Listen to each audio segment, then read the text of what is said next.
రైతుల పరిస్థితి అత్యంత దారుణంగా తయారైంది. ముఖ్యంగా ఆదిలాబాద్ జిల్లాలో ఉన్నటువంటి పత్తి, సోయా, మక్క పండించే రైతుల పరిస్థితి అత్యంత దారుణంగా తయారైంది. ఇవాళ రైతులు బీఆర్ఎస్ అధినేత ఆదేశాల మేరకు BRS working president KTR Adilabad జిల్లాలో పత్తి రైతులు ఎదుర్కొంటున్న అవస్థలపైన ఇక్కడ ఉన్నటువంటి రైతులతో నేరుగా ఇంటరాక్ట్ అయ్యి రైతులకు సంఘీభావం తెలిపేందుకు పత్తిను, సోయను పండించిన రైతులు ఎదుర్కొంటున్న ఇబ్బందులను ప్రభుత్వానికి నిలదీయడానికి ఇవాళ బైన్సా మార్కెట్కు మరికొద్దిసేపట్లో రానున్నారు. ఈ నేపథ్యంలో ఇక్కడ ఉన్నటువంటి రైతాంగం, రైతులు తీవ్ర ఇబ్బందులు ఎదుర్కొంటున్నారు. గతంలో బైన్సా మార్కెట్లో దీపావళి నుంచి అక్టోబర్ మాసం నుంచి ఇప్పటి వరకు క్రయ విక్రయాలు అత్యధికంగా జరిగేది. పత్తి కొనుగోలు, అదేవిధంగా సోయ కొనుగోలు, మక్క కొనుగోలు అత్యధికంగా జరిగే పరిస్థితి ఉంటుంది. కానీ గత కొద్ది రోజుల నుంచి ప్రభుత్వం విధిస్తున్నటువంటి, కేంద్ర రాష్ట్ర ప్రభుత్వాలు విధిస్తున్నటువంటి కఠిన నిబంధనల వల్ల ఇవాళ బైన్సా మార్కెట్లో ఉన్నటువంటి ప్రస్తుతం మనం చూస్తున్నాం కలహీనంగా మార్కెట్ తయారైంది. ఎక్కడ చూసినా రైతులు లేక ఈ మార్కెట్ పడుతుంది. కేవలం మార్కెట్ కార్లు పార్కింగ్ కు మాత్రమే పరిమితమయ్యాయి. సోయ రైతుల పరిస్థితి, ముఖ్యంగా మక్క రైతుల పరిస్థితి, పత్తిని పండించే రైతుల పరిస్థితి, ప్రభుత్వం కేంద్రానికి రాష్ట్రానికి ఇక్కడ బైన్సా రైతులు ఎదుర్కొంటున్న ఇబ్బందులపైన కనీసం అవగాహన లేకపోవడం, రైతాంగం పూర్తి స్థాయిలో నిర్లక్ష్యానికి నెట్టివేయబడడం ప్రధాన కారణంగా ఇవాళ బీఆర్ఎస్ బాధ్యతాయుతమైన ప్రతిపక్ష హోదాలో ఇక్కడి రైతులు ఎదుర్కొంటున్నటువంటి దీనా వ్యవస్థను చూసి వాళ్ళ రైతులతో సంఘీభావంగా ప్రభుత్వాన్ని నిలదీసి మద్దతు తెలిపేందుకు బైన్సా మార్కెట్ కు బీఆర్ఎస్ వర్కింగ్ ప్రెసిడెంట్ మరికొద్దిసేపట్లో రానున్నారు. ఈ నేపథ్యంలో రైతాంగం గత కొద్ది రోజుల నుంచి ఇక్కడ ఉన్నటువంటి యాప్ ద్వారా, కపాస్ కిసాన్ అనే యాప్ ద్వారా రైతులు పండించే పంటను అప్లోడ్ చేయాల్సి ఉంటుంది. అప్లోడ్ రైతులకు అవగాహన లేక, ముఖ్యంగా ధర పూర్తి స్థాయిలో పడిపోవడం వల్ల ప్రభుత్వం మద్దతు ధర ప్రకటించి సిసిఐ ఆధ్వర్యంలో 8,110 రూపాయలు మద్దతు ధర ప్రకటించింది. కానీ ఏ ఒక్క రైతుకు కూడా 8,110 రూపాయలు మద్దతు ధర రాలేదు. కారణం బైన్సా, అదేవిధంగా ఆదిలాబాద్ జిల్లాలో చలి విపరీతంగా ఉంది. మొన్నటి వరకు అకాల వర్షాలు పడ్డాయి, పనికి రాకుండా అయింది. ముఖ్యంగా సకాలంలో ప్రభుత్వ యంత్రాంగం స్పందించి ఉంటే ఈ రోజు బైన్సా రైతులు, ముఖ్యంగా ఆదిలాబాద్ జిల్లాలో ఉన్నటువంటి రైతులు ఇవాళ ఇబ్బందులు ఎదుర్కొనే పరిస్థితి లేదు. కేంద్రం నుంచి 8 మంది ఎంపీలు, రాష్ట్రం నుంచి 8 మంది ఎంపీలు అత్యధికంగా ప్రాతినిధ్యం వహిస్తున్న ప్రాంతం. కనీసం బైన్సా రైతుల దీన వ్యవస్థను చూసైనా ప్రభుత్వం నిబంధనలు సడలించి తక్షణమే సోయా, పత్తి కొనుగోలు చేయాలని డిమాండ్ చేస్తున్న పరిస్థితి స్పష్టంగా కనబడుతుంది. ముఖ్యంగా బైన్సా రైతులను దాదాపుగా లక్షలాది ఎకరాల పత్తి సాగు చేసిన పరిస్థితి కనబడుతుంది. సోయలు ఎక్కడ చూసినా ఎండబోసారు. ఇప్పటికే 4,100 రూపాయలు నిన్న రేటు పలికింది, ఇప్పటికి ఇంకా రేటు ఖరారు కాలేదు. ఎక్కడ చూసినా కల్లాలలోనే ధాన్యం ఉంది. బిన్నీ రైస్ మిల్లల్లో ప్రైవేట్కి అమ్ముకోవాల్సిన పరిస్థితి ఉంది. ప్రైవేట్ వ్యక్తులకు 6,000 రూపాయలకు అమ్ముకోవాల్సిన పరిస్థితి ఉంది. ముఖ్యంగా 6,000 రూపాయలకు అమ్ముకోవడం వల్ల ప్రభుత్వం విధించిన పత్తికి సంబంధించిన అంశానికి 1,300 రూపాయల నష్టపోవాల్సిన పరిస్థితి ఏర్పడడానికి కేంద్రంలో ఉన్నటువంటి పెద్దలు, రాష్ట్రంలో ఉన్నటువంటి ఎంపీలు కారణమని ఇక్కడ ఉన్నటువంటి రైతులు ఆవేదన వ్యక్తం చేస్తున్న పరిస్థితి స్పష్టంగా కనబడుతుంది. మనతో పాటు పెద్ద ఆయన ఉన్నారు, ఆయనను పలకరించే ప్రయత్నం చేద్దాం. రైతు ఏంది పరిస్థితి, ఎట్లున్నది, ఈ పత్తి పరిస్థితి ఏంది, అదేవిధంగా సోయ పరిస్థితి ఏంది, మార్కెట్ అంతా కలహీనంగా తయారైంది, కలకలలాడే మార్కెట్ ఏమనిపిస్తుంది అంతా చూస్తే? పెట్టుబడి పెడదామంటే 12 రూపాయలకు ఒక వ్యక్తి రాకొచ్చింది. ధర ఉంచిను 7,000 8,000 ఉంచిను, 10,000 ఉంచితే తక్కువనే దానికి లవ్ మందులు, మరి మీళ్ళైతే అడుగు మందు సంతలో ధర దించారు, మా అయితే చేసి పడేస్తారు. ముఖ్యంగా రైతులు పెట్టుబడి అనేకమవుతుంది, మద్దతు ధర తగ్గింది, ఆ మద్దతు ధరను పెంచితే బాగుంటుందంటుంది. నిబంధనలు కఠినతరం చేశారు. ఈ కఠినతరం చేయడం వల్ల ఇబ్బందికరమైన సిచ్యువేషన్ ఏర్పడిందని రైతులు అంటారు. మీరు చెప్పండి, ఒకప్పుడు కలకలలాడే మార్కెట్ బోసిపోవాల్సిన పరిస్థితి ఏమైంది? ముఖ్యంగా క్రయ విక్రయాలు జరిగి ఇక్కడ ఉన్నటువంటి తెచ్చిన పత్తి తెచ్చినట్లు పోయేది, అదేవిధంగా సోయ కూడా డిమాండ్ పలికేది.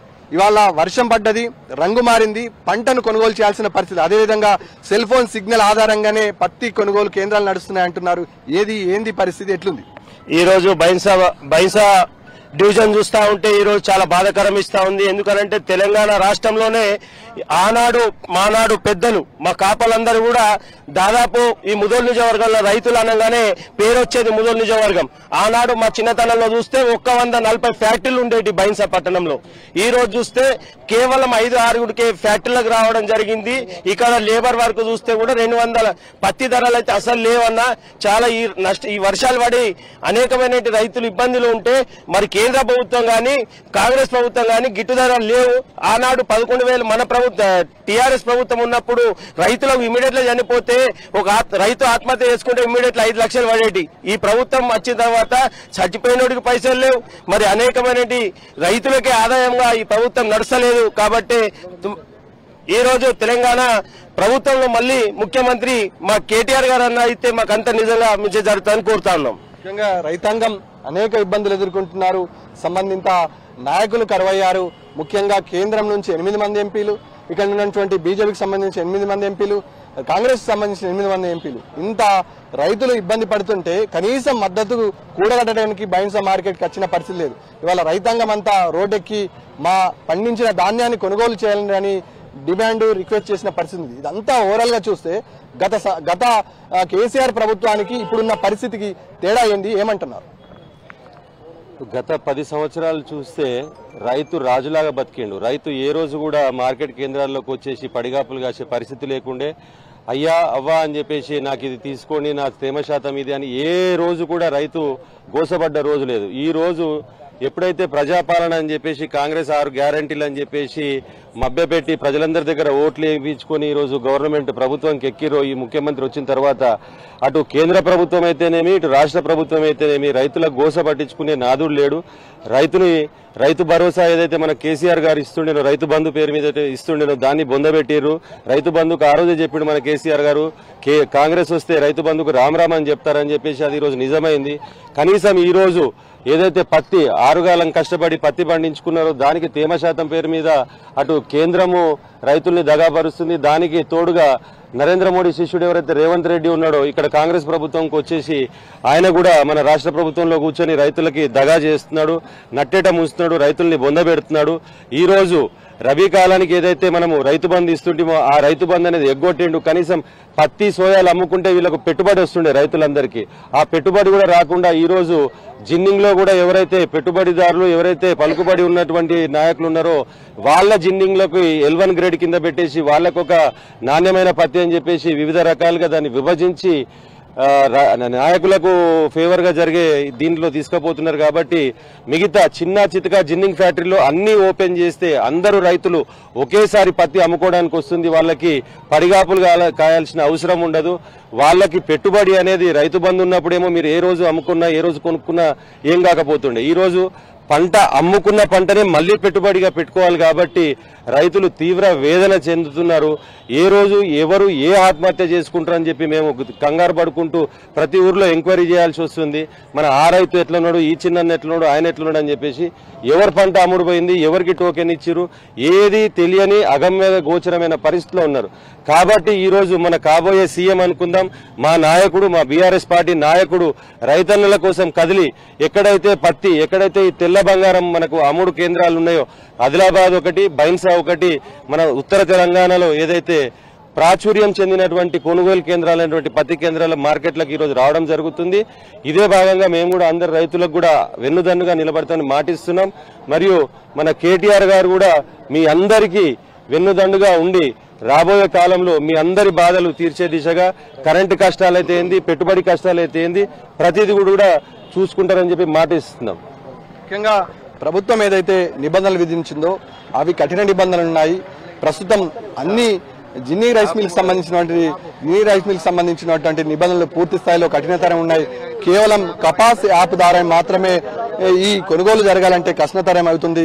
ముఖ్యంగా ఇవాళ మ్యాచ్యూర్స్ వచ్చినటువంటి ఈ రైస్ సంబంధించినటువంటి మిల్స్ ఏవైతే ఉన్నాయో పూర్తి స్థాయిలో లీడర్లకు సంబంధించిన మిల్స్ మాత్రమే ఓపెన్ చేసి ఈ మిగతా మిల్స్ కి సంబంధించినటువంటి బ్లాక్ లో పెట్టడం వల్ల తీవ్ర ఇబ్బందులు ఎదుర్కొంటున్నారు రైతులు. అన్ని ఓపెన్ చేసి చిన్న సన్నకారు రైతులకు సంబంధించినటువంటి పత్తిని కొనుగోలు చేయాలి.